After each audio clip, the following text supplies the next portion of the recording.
What's going on, guys? Today we're talking about the 7 principles that virtually every successful people use to build their massive empires and attract massive amounts of wealth. Notice how I didn't say created or built. That indicates that the wealth you make is in proportion to the effort you put in. And if we look at wealthy people, they get extraordinary results on their efforts while other people put in a lot of effort and don't get any results. This is the basic principle of the book No BS Wealth Attraction for Entrepreneurs by Dan Kennedy.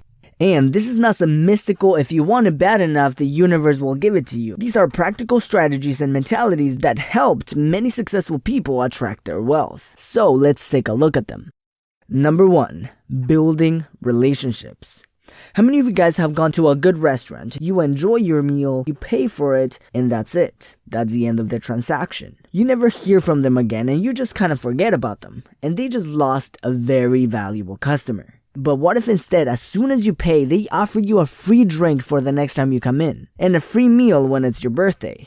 Now, you're more likely to come back and bring your friends. That is the power of building relationships. As a business owner, never consider a transaction as a one-off thing. Consider a new purchase as a start of a new and beneficial relationship for both parties. That is the difference between a client and a customer. A customer buys once, a client stays with you and buys multiple times.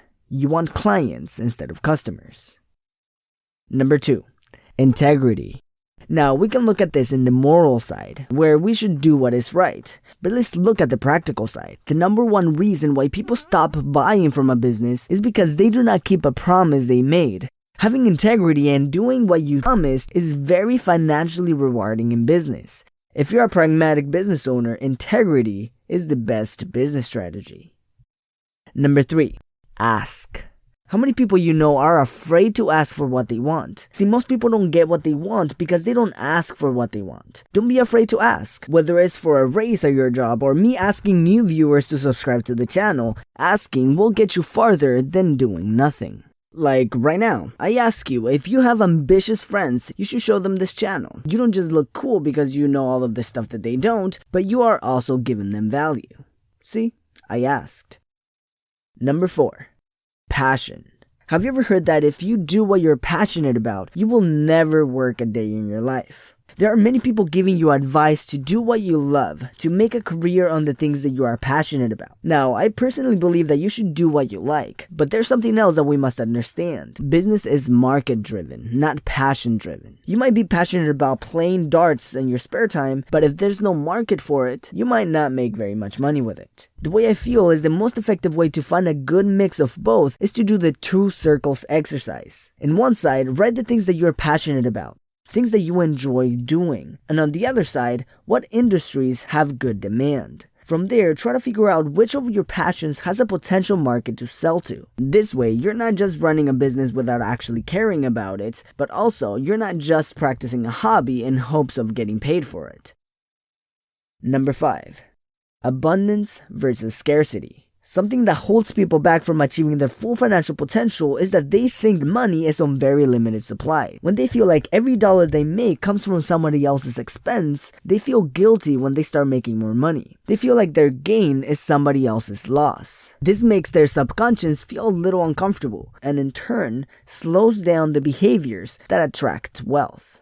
I remember when I was 18 years old, I started a small video production company. I would go and make wedding videos for people, and I felt a little weird taking people's money. That kept me extremely overworked and very underpaid, until I realized that I was giving back a lot of value to my clients, and only then I felt okay charging bigger amounts of money, and my clients were more than happy to pay it. See, when an entrepreneur gets paid for their work, it's not the other person's loss because there's value provided in return. So feeling guilty of receiving payments and charging what you are worth is a sure way to shut down your wealth attraction.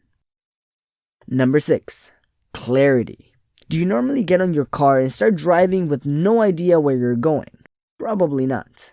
You get in your car to go to the grocery store or to work. You have a clear destination. See, most business owners are driving with no direction. As Kennedy says, we must decide, Keyword: decide how much we will make today and tomorrow and next week and next month based on our marketing plans and our pre-scheduled actions. An entrepreneur must be clear on what he wants and what he does not want and the income he expects to make. And this is based on numbers.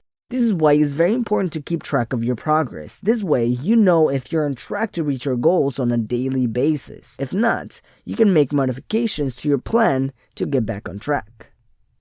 Number 7. This is not about deservingness.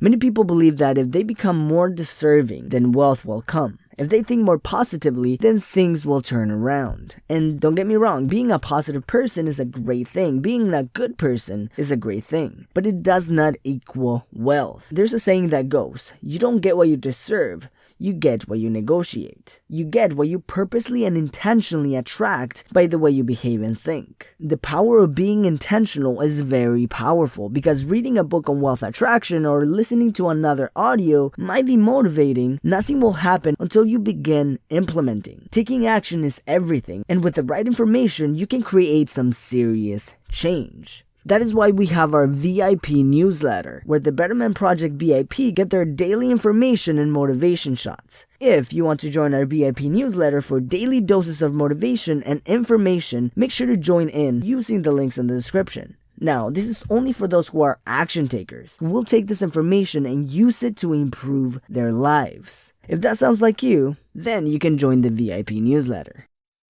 And as always, thank you for watching, and I will see you in the next video.